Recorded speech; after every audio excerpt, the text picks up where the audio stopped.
You're the reason people don't respect you, not them, not your childhood, not the way you look or where you're from. You. And I know that's not what you want to hear, but you already suspected it, didn't you? Otherwise, you wouldn't be here. Here's what's actually happening. You're not disrespected because people are cruel. You're disrespected because you've been training them, consistently, quietly, for years, to treat you exactly like this. Every interaction is a lesson.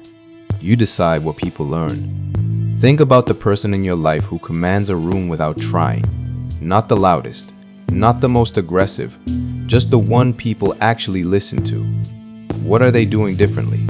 Probably less than you think. Stay with me. You know that feeling when you say something in a group and it lands nowhere.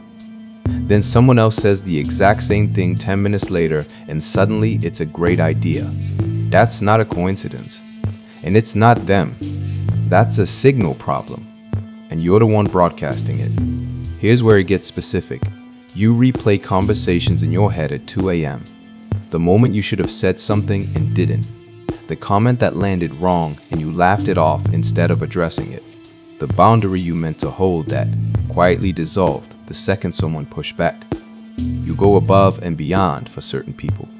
More effort, more patience, more grace than they've ever extended to you. And somehow, they still don't take you seriously. So you work harder, which makes it worse. You said yes when you meant no so many times that yes has stopped meaning anything. And on some level, people can feel that. They don't know they feel it, but they do. And here's the one that stings most. You tell yourself you don't care what people think. You said it out loud. Maybe you believed it for stretches of time, but you're watching this video. So, the exhausting part isn't the disrespect itself. It's how invisible the pattern is while it's happening. You're not doing anything dramatic.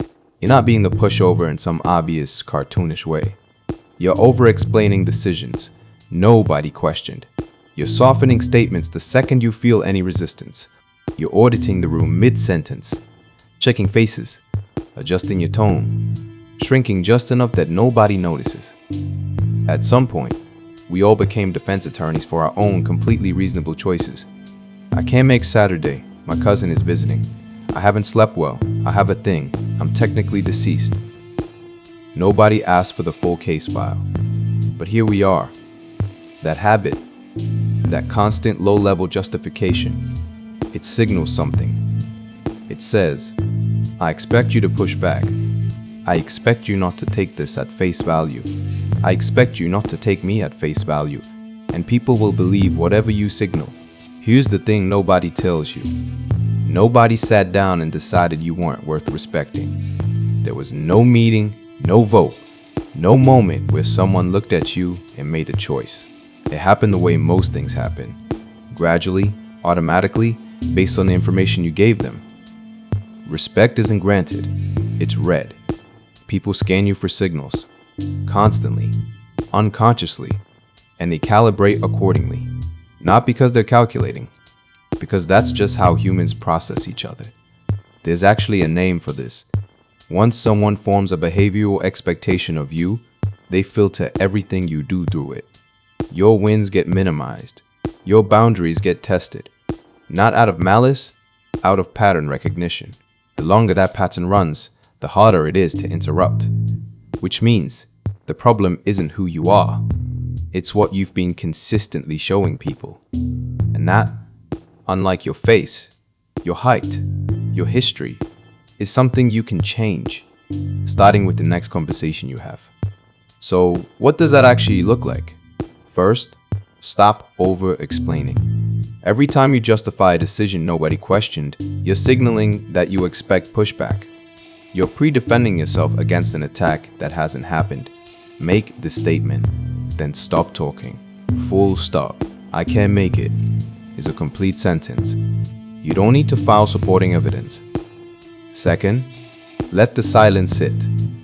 After you say something, resist the urge to soften it, walk it back, or laugh it off. That reflex, the one that rushes in to smooth things over, is costing you more than you know. People read discomfort as uncertainty. and they read uncertainty as an opening. Say the thing, then let it be said. Third, make smaller promises and keep them completely. Respect accumulates through predictability, not grand gestures. Consistency. If you say you'll send something by Thursday, send it by Thursday. If you say you'll be somewhere at 7, be there at 7. No follow-up needed. No reminder required. Over time, that reliability builds something that no amount of people-pleasing ever could. Fourth, stop auditing the room while you're in it. That mental check you run mid-conversation. Are they annoyed? Did that land wrong? Do they like me right now? Leaks. People feel the energy shift before you said anything wrong. You become someone who needs managing instead of someone worth listening to. Stay in the conversation. Trust what you're saying. Enough to finish saying it. And fifth, this one's counterintuitive. There's a psychological phenomenon called the Ben Franklin effect. People respect those they've done favors for more than those they've done favors to. Meaning, asking for a small specific favor from someone.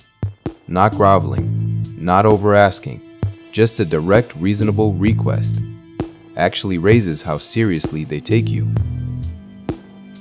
It implies you believe your time and needs are worth something, and people tend to agree with what you imply about yourself. You've been trying to earn respect by giving. Sometimes you earn it by asking. Here's the thing you need to take with you. The respect you want already exists. You've just been redirecting it away from yourself. Quietly, habitually, one small signal at a time. That's the most fixable problem in this video. Not your personality, not your past. The patterns, the reflexes, the micro decisions you make in real time about how much space you're allowed to take up. You get to change those. Not all at once, not in the next conversation necessarily. But you don't need a personality transplant. You need one different choice, made consistently. Until the signal changes, people will update. They always do. They just need you to go first.